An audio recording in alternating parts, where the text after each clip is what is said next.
No special tools, just hammer this one to remove this plastic. Without fuel filter, Hyundai iload replace.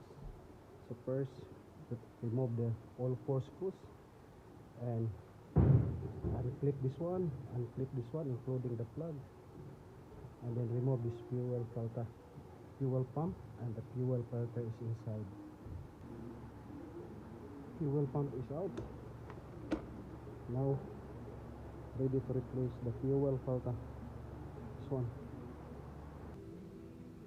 Unplug this one, 1, 2, and remove this one. Unclip the housing, 3 unclip, and you can remove and replace this fuel filter. This one is off. Now remove the fuel filter and replace a new one. Now unclip. So remove the fuel filter and ready for replace.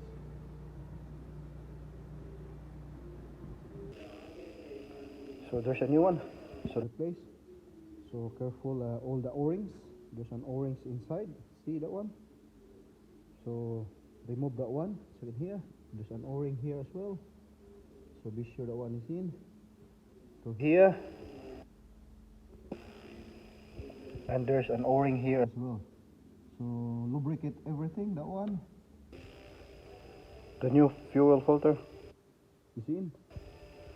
So ready to chuck in the whole assembly in the tank and ready to start.